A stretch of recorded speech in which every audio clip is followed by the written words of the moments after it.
All right. Hello, everybody. Welcome to the Serendipity Soundtrack with Remy Storak. And today we have Chris Goode, who is in Mongolia right now. So we're officially international podcast. But yeah, Chris, we have connected a long time ago. You got one of the coolest stories ever. I'm so glad we reconnected. You're now a breakup coach and hypnotherapist. And so Yeah. I'm incredibly excited to get into this. But yeah, welcome to the show, buddy. Thank you for having me. Yeah, it's funny reconnecting across the world, literally. Literally, you are literally a day in the future right now. But Yeah. in the spirit of serendipities, my intro question has got to be like, what has been the unfolding of your life that has serendipitously equipped you to be the man who can help equip people out of breakups? One of the hardest things that we experience. Yeah. Well, if I was to really go back to the thing that was the linchpin of my journey unfolding, it would have been when my mom passed away back in 2012. I was going to school at the time, and it just completely blindsided me. It was totally unexpected, although she was living a lifestyle that lent her to that possibility due to drugs and alcohol. And she was like a cat. She had like 9 lives. She had times before where she was like, yeah, like where she got close to passing away. And then unfortunately, that time I just remember driving home for like Christmas break, and my aunt calls me. She's like, "Your sister has something really important to you that she needs to talk about." And then I get to my sister's place, and she's like, "Look, our mom passed away at like 3 o'clock or something this afternoon, and she didn't make it." And I was like, "Oh my goodness!" It just hit me. I was kind of shocked, and I just remember going upstairs and just weeping, and that just led to this different approach because at the time I was really dealing with my difficulty and like a very narrow lens, which was predominantly through my faith. But I felt that it was lacking in other ways. And that's not dogging on my faith. I just started exploring other things like philosophy and psychology, and spending time like figuring out like, why do I feel so depressed, or why are my emotions so all over the place? And as I went through that process of self-discovery and understanding, it really helped me with things like emotional regulation and stuff like attachment style, and just becoming a more solid person where I wasn't so moved by things, and a lot more insightful as to what was going on, a lot more self-aware. And that just put me in a place where I wanted to start helping other people, because as I realized, like, oh my gosh, as I do these things, I see how much better I feel. I see how much less affected I am. And that, as you can imagine, having a mother who had like drug and alcohol issues, it really affected my relationship with women. I struggled with being very trusting towards women, and Yeah. uh, she left me. My mom left me when I was a kid, and that also had a huge impact. So all of those things combined, in just the process of like self-discovery, understanding, and then taking action to change those patterns, really brought me to where I am today. Yeah, that just seems to be the true maturity when it's like I have come to somewhere that it's actually value. I kind of got to pay it forward, right? Yeah, But in the spirit of, yeah, breaking up, to take it upon yourself to be like, oh, I want to dabble in, yeah, one of the most fundamental, whether it's betrayal or abandonment, like I want to sit with people who feel like this deep, deep pain, and I have found the way out. Like, what brought you to be like, I want to be this man?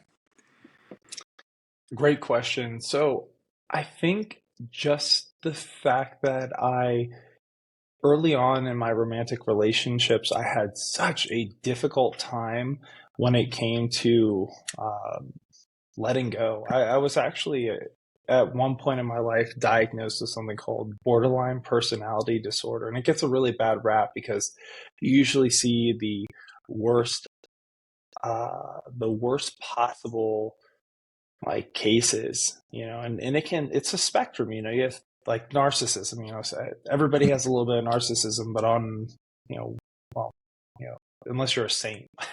On Yeah. the other side, like you've got people who struggle with severe narcissistic personality disorder, and it's absolutely crippling and very toxic and antisocial. And when it comes to like borderline personality disorder, often it's like a huge fear of abandonment.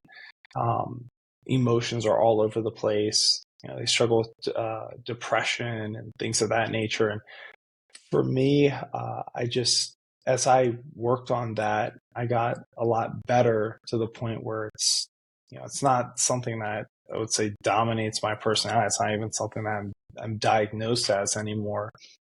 But at that time, and it would suck when a relationship would end and it felt like my world was just crumbling. And that probably was attached to having my mom leave me when I was, I'd say like 11 years old. Yeah. It's just like a very devastating experience. And I know not everyone experiences relationship ending at that level of like pain, but people still suffer. And I know that with the right perspective, the right mindset, the right tools, people can rapidly recover from breakups. People can also not experience the level of pain that or suffering that comes with it if they know what to do. So, Yeah. yeah. Well, pain demands to be felt, doesn't it? But people have this wonderful tendency to want to avoid that by all means necessary, right?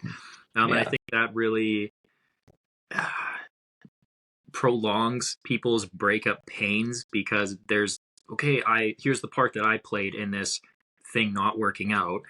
And so if a relationship is sustained goodness, to have that totally shatter all of a sudden, then it's like, okay, well, what is goodness at all per se? And you kind of have to redefine that, right? And so as Mhm. you're expressing BPD, like you kind of have to totally recalibrate like the ownership of your character. Like, what did that look like? Great question. I would say that, a lot of it took just taking responsibility over my own experience. I look at an analogy I tend to use with clients that I work with is this idea that, we each have our own garden to tend to, and we can get caught up looking at what other people are doing in their garden. Maybe they were better equipped than us. Maybe they have, you know, better tools, but you're dealt the hand of cards that you're dealt, and the best thing that you can do is try to play those cards in the most favorable way possible. And so, if you're just stuck with a shovel and your hands, like, get to work and do what's necessary, and maybe you can change things. Maybe you can upgrade to some more advanced equipment. Maybe you can get help, but you also need to be the one that knows, like, this is my garden. And even if somebody else comes in, like, this is my responsibility. And that also goes to the thing where sometimes people get, how many people have experienced this where you love helping people, but you're the one suffering?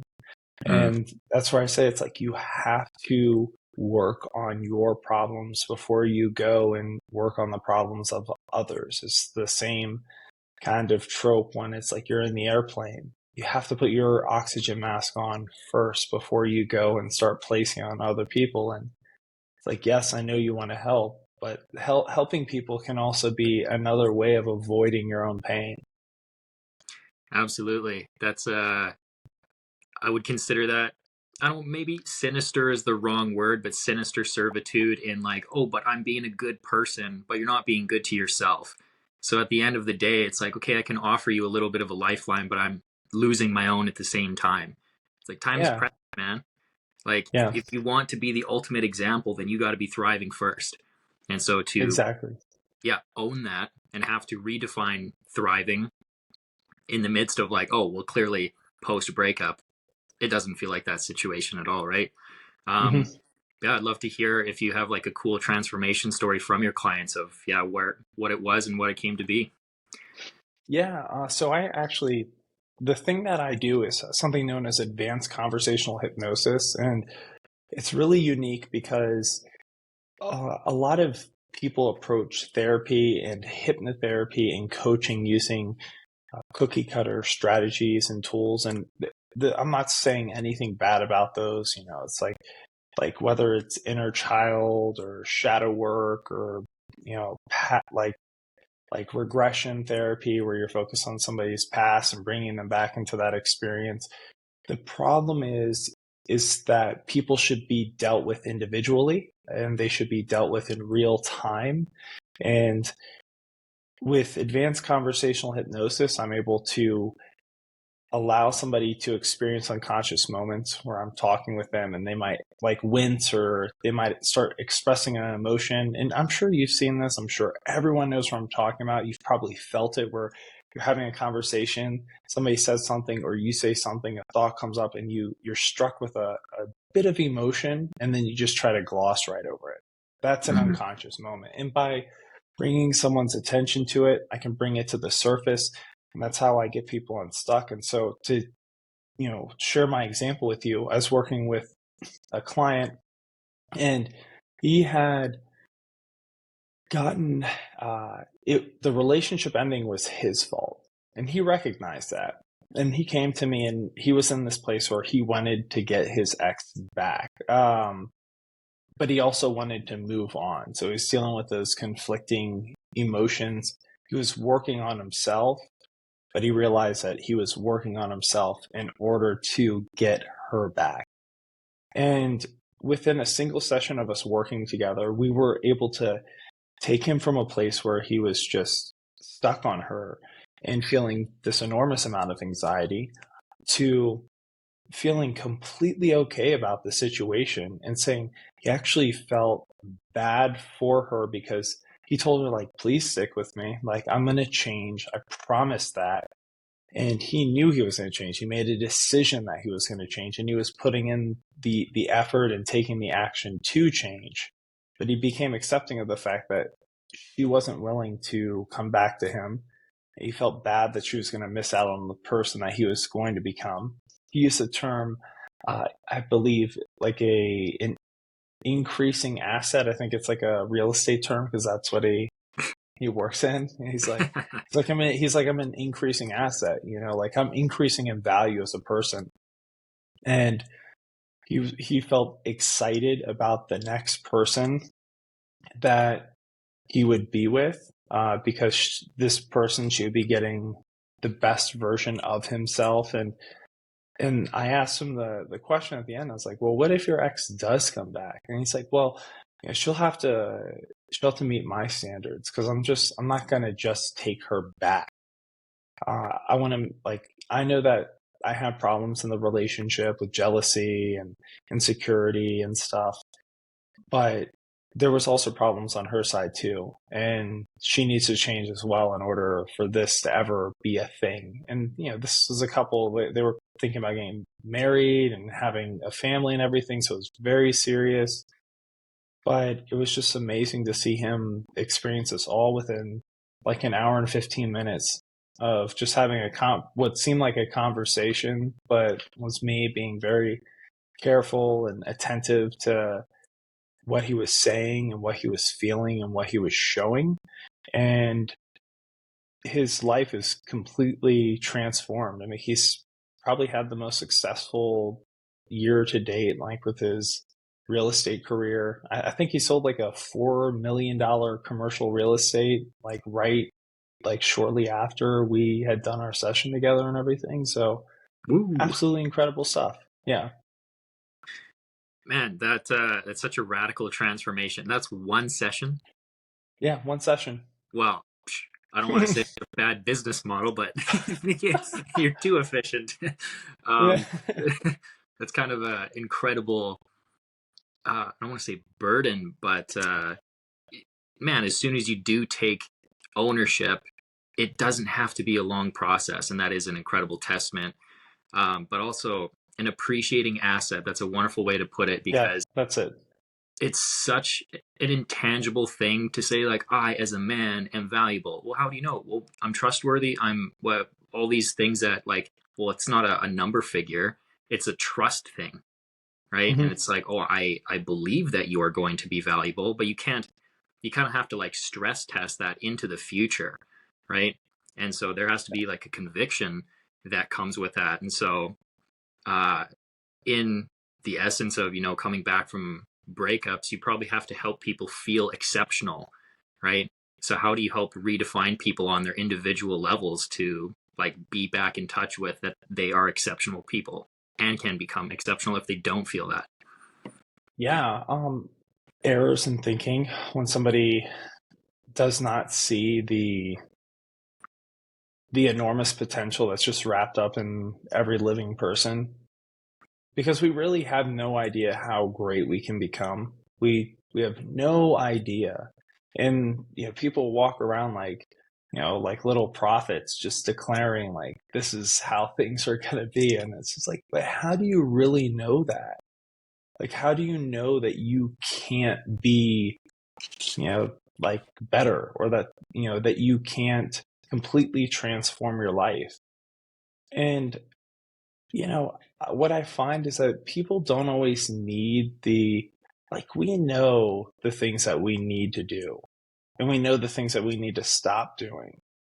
It's like more often than not, people just need to be able to see the way that they're thinking and like what they're feeling, and get in touch with those experiences, so that way they can start to change, because it becomes so automatic you don't even realize that you're creating these like self-defeating thought patterns.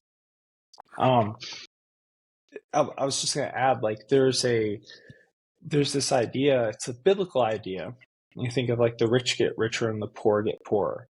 And I think there's an author, I don't remember his name or her name, but they coined the term the winner effect. And it's this notion that confidence and self-belief can beget more confidence and self-belief. So a small win can turn into, a bigger win and a bigger win and a bigger win, but also the same is true with losses. And the way that we frame our experience can often lend to that upward spiral or downward spiral. And so somebody could come out of a relationship, a breakup, and it could be pretty bad, and they could look at it as a loss. And that could lend them to coping with their pain by using, drugs and alcohol, or they could just throw themselves into video games, or just anything to avoid experiencing the pain. Or the person could take some time and they could reflect, and they could see, like, while this is certainly a painful experience and this is not the way that I would have liked things to go, there's so much that I could learn from this. And I know that I'm not starting from scratch, I'm starting from experience. And so I can take this newfound wisdom, these new learnings, into the next relationship. And it's going to be that much more better. And it's going to have that much more greater possibility of succeeding because of the things that I've learned from this. And that's really the difference between somebody who's throwing themselves into the throngs of a downward spiral versus the uplifting of an upward spiral. Definitely. Yeah, that touches on a really something I'm quite convicted about, that you can shout affirmations in the mirror all you want, but at the end of the day, you have to deal with the real fundamental truth of your experience. And so you Mm-hmm. also have to create like a stack of wins. It doesn't matter if it's like small incremental, but as long as you can define it as a win, that is like the dopamine. It's like you can create momentum in that. But if you're creating Mm-hmm. goals that are so profound and out of touch, by definition, you're out of touch with winning, right? Yeah. And so that kind of ties in really wonderfully, because not just like speaking affirmations, but creating real truths. And you seem to have a far more tangible approach on hypnotherapy, where I think even myself, when I've heard that before, it seems like you kind of say, I want this, and you close your eyes and like surrender to whatever belief that you kind of bestow in me. It's like, God, I hope it's authentic, but to have it more of a proactive dialogue, that the person has Mhm. ownership at the same time, but in the light of the fact that I'm sure other people will still have skepticism on hypnotherapy. Like, what would you want to say to that? Well, when it comes to hypnotherapy, I think the skepticism comes with the semantics, just the word itself and the connotations that people put on that word. We have like there's so many movies that put hypnosis in a bad light, but it's really a very natural state of consciousness, a trance-like state that we experience every day. Everyone goes through it. You've experienced it when you're watching a movie and you get lost into the movie. You're actually feeling the emotion. You're experiencing what the character is experiencing. So you're in a trance like state. It's very unconscious. Are you making your emotions come up? No, they're arising within you. And so that's hypnotic. The same thing happens when you are just waking up and just going to sleep. If you've ever had that kind of weird semi dream state where you're kind of falling asleep, but then you wake up, like you're in a hypnotic state. You're totally in a hypnotic state. And it's when somebody gets drawn inward, that's when they're generally in that trance. And I can show you right now, give you a little appetizer. It's like right now you're paying attention to the sound of my voice. If you're watching this, you can see me on the screen, but what you're probably not doing is paying attention to the way that your feet feel on the ground. But now that I brought your attention to that, you notice it, and you could draw your attention away from it. But it's probably going to be difficult. And the more that you try, the more you start to feel your feet even more. Maybe the separation of your toes. If you're wearing socks, you might feel those, or your shoes. And I'm not doing anything that's like, it's not mind control. If you're a regular practitioner of meditation, you could easily overcome those kind of don't think of the pink polar bear type deal. But it's more of just me guiding your attention towards things that lie outside of your awareness. You don't think of. Oh, go ahead. No, keep going. I'm just, yeah, I'm I getting was saying, yeah, I was saying, like, like you don't think about the way that your clothes feel on your body. But now that I said that, guess what you're thinking about? Oh, wow. Like, is this comfortable? Do I like this? And the same thing goes with your emotions. That's what I'm saying. Like, somebody will express an emotion while I'm having a conversation with them. And maybe it's a question of like, well, what's keeping you from moving on from your ex? Like, what's keeping you from just saying, I'm done and not feeling any pain anymore? And they might sit there for a moment. They're starting to think and they're reflecting, they're introspecting. And all of a sudden I see their face wince. I'm like, what's that? What just happened there? I'm like, well, I was just thinking of a time when, my dad said that I would never find someone, that I'd always be alone. Like, oh, really? Tell me about that. And then all of a sudden we're we're essentially dealing with something that in Jungian psychology they call it a complex. In like Eastern spirituality, particularly Hinduism, there's like a thing called a samskara. It's like a mental impression. It's this sort of mix of memory and emotion, and it can create some problematic self-sabotaging behavior. It can cause us to be stuck.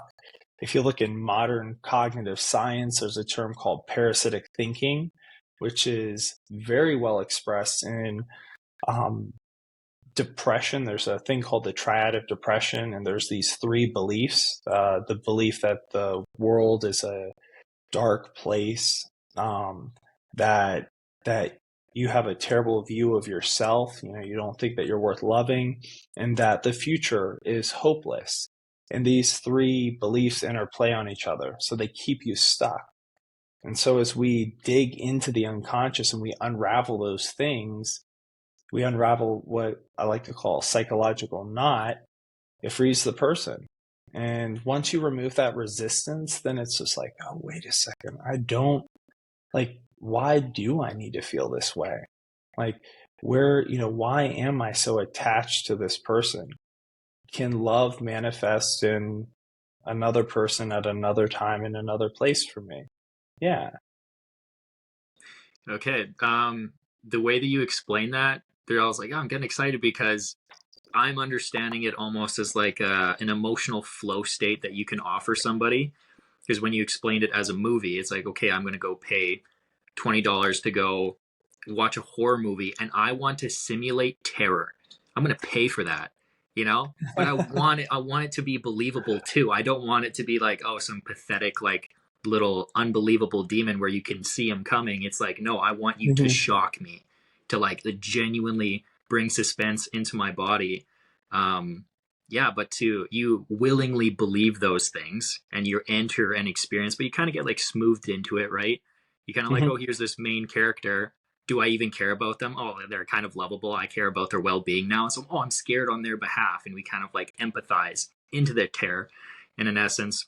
But on top of that, as I'm clearly Mr. Gratitude with my gratitude book, and I'm trying to tangibly sell that to people in a sense of how to know if you're not grateful is like you can write a couple things down on a piece of paper, but if you're not overwhelming yourself with a sense of like I'm fucking lucky, things are pretty good, man, Mm-hmm. and to offer that to yourself, to give yourself an emotional handout and to hypnotize yourself into, dude, I'm gonna be okay, you know, to offer Yeah. that to yourself, but for you to have that ability to walk somebody into their own wellness and be like, yeah, dude, you are totally capable, deserving of good things. They're on their way, and like you can enact that into the world. That's freaking cool. Um, but yeah, to tear down the hypnotic. Uh, I'll edit this out. I'm blanking. um, The hypnotic resistance, or like usually when somebody asks that question, what they're referring to is this idea that like people experience some defense mechanisms, and it really has to do with the ego. mm, It's the preservation of the symbol of self. yeah.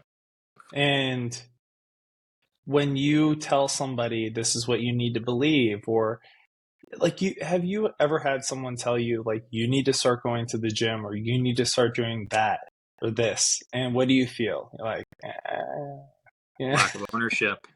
Yeah. And so there's a resistance there because it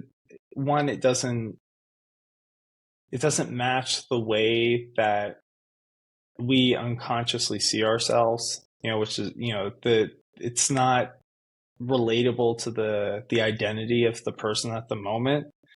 Kind of like the affirmation problem that you mentioned. It's like you're saying, oh, I'm great, I'm rich, I'm powerful, and there's this part of you that's like, no, you're not. Like, what are you talking about, dude? Like, Yeah, you're so far from that. yeah. Um, and I'm just imagining too with like a hypnotic state. Oh, you can almost be okay. You absolutely can be compelled to keep your sorrow in a sense because you can get comfortable in that as well. And so if somebody's reluctant to like surrender to the hypnotic possibility of, oh, I could actually feel hope again, but then I have to do something about it. That means in going doing the scary thing, right? And so Yeah.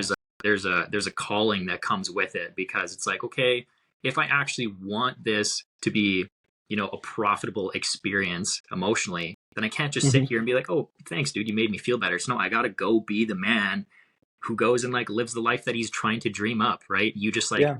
you can offer this state that makes that feel um not stressless per se, but very reasonable and tangible, I'd say. Yeah.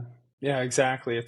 It's interesting because generally speaking, like somebody will come to me and they'll, you know, like I need to get over a breakup.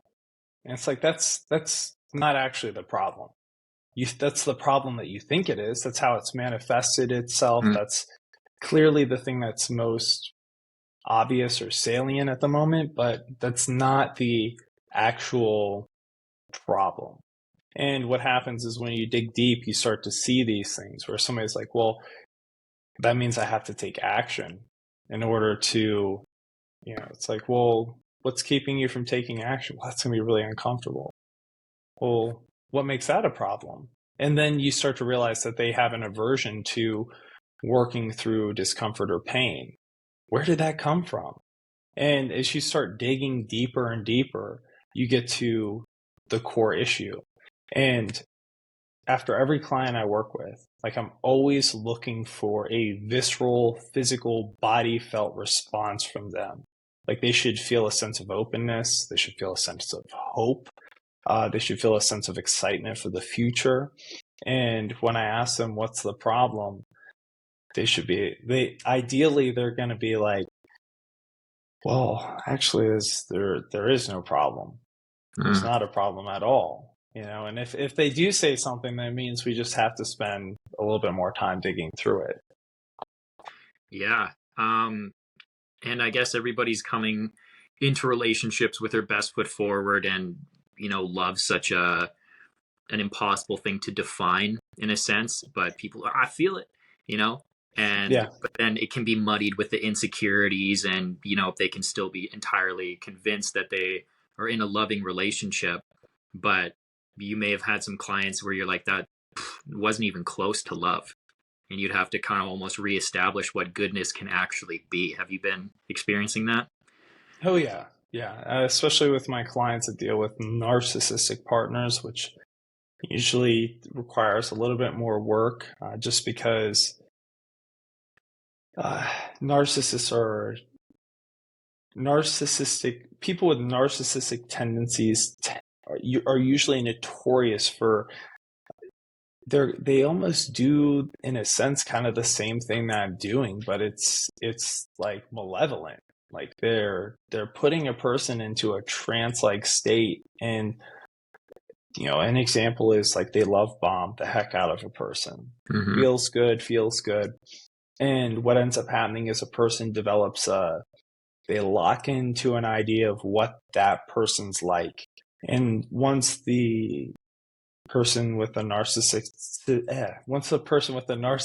tendencies shows their true face and their true colors, what ends up happening is the person's in a state of denial. They can't accept that this person's that way, so they try to make other explanations. Well, maybe it's my fault. Maybe I did this. Maybe I upset them in some way. And so that's what ends up causing a person to really get stuck.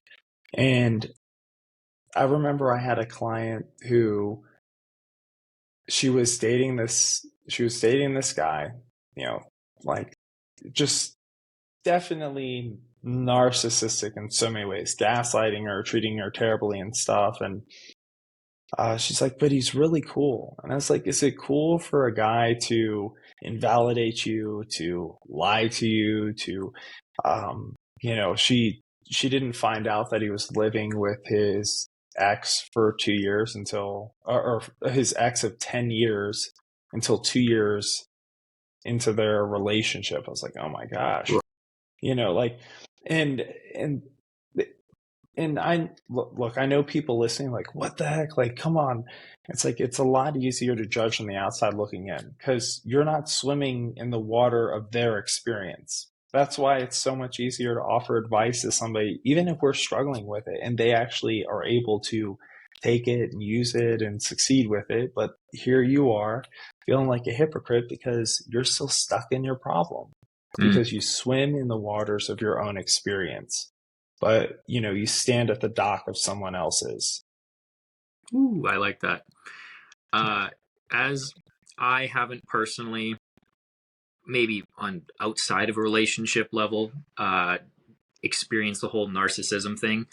But one of the coolest explanations I ever heard was totally like a side-winded, like Jordan Peterson round circle in the Exodus thing when they were breaking down,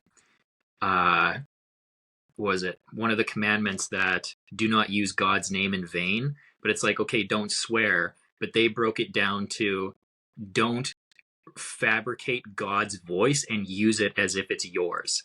And so to say that, like, oh, God wants me to be this person for you. And so you're kind of giving your authority, like, I am now God himself. I'm the one with the voice. And so that's Mhm. narcissism, as if, oh, I actually know exactly what God wants. So therefore, I'm bestowing you goodness, no matter what it is. And so Yeah. that's like the gaslighting power. It's like, how could you possibly think that you're in the right here? Like, I have this like higher wisdom, essentially, like it's Yeah. infallible. Like, don't Yeah. challenge me. And so there's just like such a next level, uh, yeah, like let's just say, That's deep. Yeah. yeah, state that unchallengeable power that just comes with it. And then it's like, well, can't really move them. I might as well work around them instead. And you kind of start complying with that. And it's like a slippery slope to Mhm. creating that normalcy of like, man, how did we get here?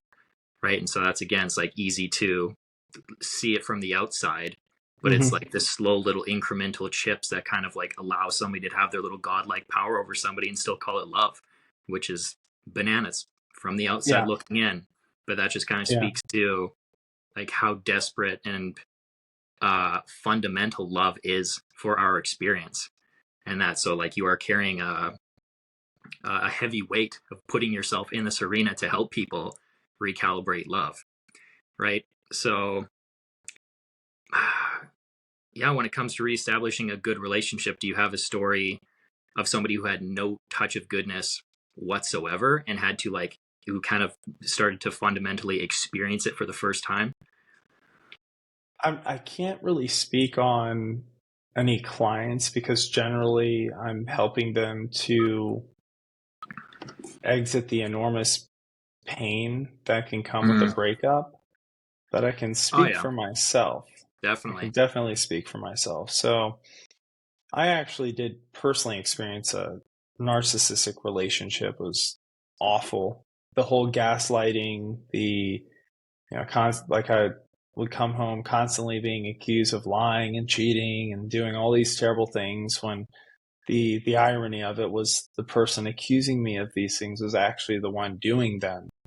And it was very damaging to my psyche, very damaging. And I just remember uh, getting to a place of feeling so depressed, even suicidal. I was just like, I was really thinking about, it. I was like, I just don't want to live anymore. And I found myself in, this was also somewhat of a linchpin for me in life because I was really introduced into the Stoic philosophy, or this is when I really took a deep dive into it. And um, the ancient Stoics were incredible when it came to emotional regulation and putting your attention on the things that you can control versus what you can't. There's so many invaluable little nuggets of wisdom that they expressed. And as I started adopting their philosophy, which is very practical and putting it to use, and I exited that relationship, I probably spent a good 5 years of just working on myself and healing myself. And I navigated the Los Angeles dating game, which is very difficult. I mean, I think it's probably difficult anywhere, but Los Angeles is a unique kind of beast. Maybe it's because there's so many different options and that can leave you easily discontented with people and having unreasonable expectations, like they need to be perfect, or the myth of the spark, where it's like you're trying to find that initial spark with a person, which can actually be, it can really mess you up if you're not careful, because you could find the spark with a narcissist and that Mm. would not go so well. They're very charming. But eventually I ended up meeting my wife, and I can say that hands down my relationship with her has been by far the healthiest relationship. And, sure, there's like challenges. And I would say you talk about, at least from a biblical standpoint, there's this idea of like the two becoming one. And I think it's beautiful and it's great, but also it can be it can be kind of painful. Like we think of it in terms of like breaking up and it's like, oh goodness, like I'm losing my other half, but there's also the process of coming together. And so, you kind of like you work through it, but then you really get a chance to see what love is. And it's there's the infatuation, the passion and intimacy and the good feelings and stuff, and those are great, but you also see other sides of love that are, like the working through like shared difficulties and um understanding each other better, like learning how to better deal with one another. And when you're married, it's you're like in the same it's that binding contract, that binding agreement. So it's not something that's easily broken. It's not like you're not liking your boyfriend or girlfriend or even your fiance and you're just like, I don't want to do this anymore, peace out. You have to go with it a little bit more, and it leads to some like really amazing experiences because and I'm not saying I know that there's some outliers and exceptions to what I'm talking about, but for the ones that like really work on the relationship, and both parties are involved and both parties want to see everything succeed, it's incredible. Like you grow so much, and nothing makes you self-reflect and brings out all of the things in your character that you would rather avoid and not look at than marriage. I think those things can be avoided in a like a regular relationship, dating relationship, but marriage just it makes you you're like, gosh, maybe I need to I don't clean up as much, or I need to like be more organized, or I I I can be kind of selfish with these things. Like I'm just thinking about me, and I need to be more conscious. I need to express my love to my partner, or like because you'll get stuck in rhythms, and those rhythms make you unconscious. But remembering like, wouldn't it be nice just to intentionally send a message today to my spouse and let them know how amazing I think they are and all the wonderful things they do for me?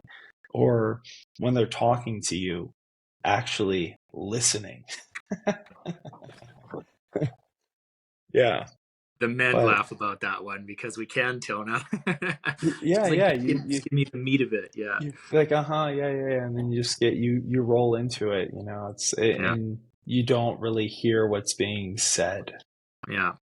Yeah, there was a couple wonderful things that you were saying in there. I was a huge advocate of stoicism too, and it kind of gets a bad rap of help becoming emotionless, but it's domesticating your emotions. And it's like I feel all Mhm. of these things, but I choose to hypnotize myself to the person that I want to be at the end of the day. Despite my fear, despite my insecurity, I am the man who loves this woman or the woman who loves Mhm. this man, and I'm going to act in such a way that they're not going to flinch in the fact that I have these different feelings, right? And the profound shift of changing from you versus me problems to us versus problem. They Yeah. say like we are a unit against the world in a sense, and people have such a difficulty hopping from what's like, no, but there's something that you're not making me feel good. It's like, okay, it's actually here's a bid for intimacy that you can help transition this problem. And it's us against the problem, not me versus you. But it Yeah. changes the game. It's like every opportunity becomes an opportunity to deepen the relationship. But Exactly. this helps. I had to squeeze this in here somewhere, but I gave Marcus, my last guest, some power to ask you a question. And that was, what positive role did fear play in the evolution of your experience with love? Great question. What positive influence did fear play in my evolution with love? So I like to say, I would rather be afraid of not being a man of courage. I would rather be afraid of, uh, just being a coward. I would, and kind of use it as a force of inspiration. instead, because it's like, oh, fear is like the suppression of what if I'm not enough, but it's like, oh, what if I could use that as a propelling force of like, but if I don't do these things, I absolutely won't convince myself that I'm the man, you know? Yeah, yeah. There's actually really like valuable. It's a very valuable thing there because we're more likely to avoid pain than to pursue pleasure. Yep. Jordan Peterson actually talks about this a lot. The idea of putting something in front of you and putting something behind you. And Tony Robbins talks about that as well. You know, it's like, what are you trying to avoid and what are you trying to go for? It's much better than just what are you trying to avoid and just what are you trying to go for? Definitely. It's like, well, what if you don't get these things? I think Tony Robbins has uh, this kind of thing that you go through called it's the Dickerson, some kind of practice where you literally just spend time imagining what your life would be like if you don't pursue the goals, if you just stay the same. You know, what's it like a year from now? What's like 5 years from now? What's like 10 years from now? And it's intense because, you know, it's like I want you to really express the emotion. People are screaming and crying and stuff and everything. But when you come out of it, you're like, whoa, like that was an intense, emotionally charged experience. But for myself, I mean, I think the role the role that fear has played in my evolution of love or is I was terrified of being abandoned, but I was also terrified of being alone. And that talk about a tension right there, because when I was talking about the triad of depression, you know, there's three beliefs that kind of keep you stuck. Same thing. And the irony is I was alone because I was afraid of like being abandoned. And Yeah. it's just it's better to hope than to not hope and to just like to buffer yourself against the disappointments of life, you know, and to temper your expectations so that you can be optimistic about the future, to be optimistic about relationships, to trust people, you know, even knowing that like there's the possibility that they could hurt you. Because more often than not, I truly believe that, you know, most people, they do mean well. You know, most people, like, they have good intentions. They're not trying to, you know, we all have our quirks, our intricacies. We have the things that we're working through. Some people are much more self-aware than others. And, you know, I'd imagine that probably the people listening to this or watching this right now, there's, you know, some semblance of self-awareness, so they can probably see this in other people. And that does such a great deal in helping you to find healthy relationships. And when I realized that, like, how much my fear of abandonment and the fear of being alone was controlling my life, I really just had to push through it. Like I just had to take a chance. And it's like with anything, you know, it's like things, you don't like something because it's hard, but you would probably like it if you were good at it, you know, because and by definition, if you're good at it, it's probably not so hard for you, or it's only challenging enough to where it's not, you know, creating a constant sense of disappointment. And so you just get better. But that's why Aristotle said that courage is the mother of all virtue. And if you think of virtue as human excellence, you know, or excellence of character, competency, skillfulness, like you have to take courage into the unknown to master it and to put order to it and to become better. And the same thing goes with relationships. You know, people don't like relationships. Like it's because they lack the skillfulness to deal with them, to deal with all kinds of people. There's all kinds of people out there. There's loving, sweet, generous, kind, compassionate, virtuous human beings, and there's also some pretty rough ones. And as you get more skilled at recognizing who those are, you'll be able to navigate the landscape better, surround yourself with healthier people. Yeah. So, Yeah, good question, Marcus. It provokes such an expansive answer, right? Because, yeah, yeah, just it calls so much out of you, and you're like, okay, what's even worth striving towards? But then being torn between, abandonment and being alone at the same time, and like being caught in a limbo of no action whatsoever. And it's like, mhm, okay, well, I'm alive. I'm not dying right now, and that feels a little bit better than rejection, even, right? yeah, But yeah, to shift that into a way, it's like, man, I got to go live, right? I yeah. got to do something beyond that. But I would like to now give you that power to give me whatever question you want to my next guest. Oh, whatever question. I would say, thinking that maybe a good question to ask. This is gonna put a person on the spot, but maybe we can induce a little bit of a trance in them. I would ask them, what's preventing you from reaching the goal that's currently most important in your life? Game Yeah, time. yeah, That'll be a yeah. good one. You'll see this with them. Watch. You'll see their attention go from outward to inward. It's very, yeah. Unreal. Yeah, I know all my guests are very capable, but they're very much people of servitude and pay it forward. But yeah, to have that conscious conversation, be like, yeah, I got these blocks too, and you can't be helped until you can say those things, right? What if, God forbid, there's a listener who's like, oh, I can actually help you like bridge that gap, and then something really cool transpires because of the innate vulnerability that comes with a question like that. So Yeah, yeah, exactly. awesome. I appreciate that. Well, wrapping this up because Valentine's Day is right around the corner. Do you have any offers and opportunities for people coming up here to, access your skills and get a taste of, your skill set? Absolutely. So you can find me. I have a website. It's www.iamchrisgoode, and that's GOODE.com. And all my social media handles are I am Chris Good. So you can find me, Instagram, Facebook, YouTube, TikTok, Lemonade, LinkedIn. But I have a bunch of I have some like free resources that can help you with breakup recovery, hypnosis recording, an ebook.